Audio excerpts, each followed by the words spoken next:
হাজার মাইল দূরে মধ্যপ্রাচ্যে শুরু হওয়া ইরান যুদ্ধ আজ আর কেবল কোনো দূরবর্তী ভূ-রাজনৈতিক বিষয় নয়।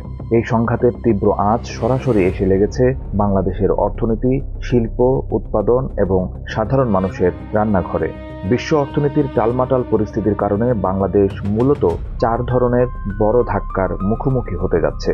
শাসন ব্যবস্থা ও অর্থনৈতিক সক্ষমতার উপর এই 4 ঢেউ যে এক বিশাল চাপ সৃষ্টি করছে তা নিয়ে এখন চিন্তিত নীতি নির্ধারকরা। প্রথম বড় ধাক্কাটি এসেছে জ্বালানি খাতের ওপর। ইরান যুদ্ধের জেরে এবং হরমুজ প্রণালী অবরুদ্ধ হওয়ায় বিশ্ববাজারে অপরিশোধিত তেল এবং তরলীকৃত প্রাকৃতিক গ্যাসের দাম আকাশচুম্বী হয়েছে। বাংলাদেশ তাদের বিদ্যুৎ উৎপাদন এবং পরিবহনের জন্য আমদানিকৃত জ্বালানির ওপর ব্যাপকভাবে নির্ভরশীল। ফলে বিশ্ববাজারের এই মূল্যবৃদ্ধি সরাসরি দেশের অভ্যন্তরীণ বাজারে বিদ্যুৎ সংকট এবং পরিবহন খরচ বাড়িয়ে দিচ্ছে রাতারাতি। দ্বিতীয়ত, জ্বালানির এই মূল্যবৃদ্ধি দেশে তীব্র মূল্যস্ফীতি বা রেকর্ড পরিমাণ মূল্যবৃদ্ধি ঘটিয়েছে।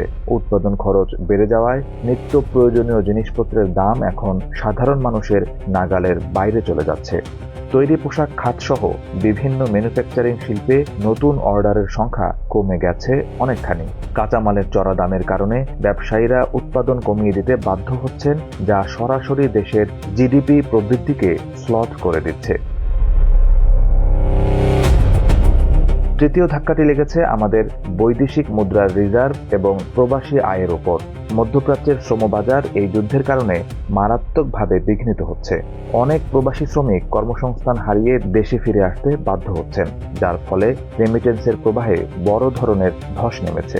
এর ফলে ডলারের বিপরীতে টাকার মান প্রতিনিয়ত কমছে, যা আমদানি ব্যয়কে আরও বাড়িয়ে দিচ্ছে। চতুর্থ এবং দীর্ঘমেয়াদী ধাক্কাটি হল খাদ্য নিরাপত্তার ঝুঁকি। যুদ্ধ দীর্ঘায়িত হওয়ায় সার ও কৃষিজাত পণ্যের আমদানি খরচ অনেক বেড়ে গেছে। সেচ ও সারের চড়া মূল্যের কারণে কৃষকরা ধান ও অন্যান্য ফসলের উৎপাদন কমিয়ে দেওয়ার আশঙ্কা করছেন। সব মিলিয়ে এই 4 ধাক্কা বাংলাদেশের ভঙ্গুর ব্যাংকিং খাত ও সাধারণ মানুষের জীবনযাত্রাকে এক চরম অনিশ্চয়তার দিকে ঠেলে দিয়েছে।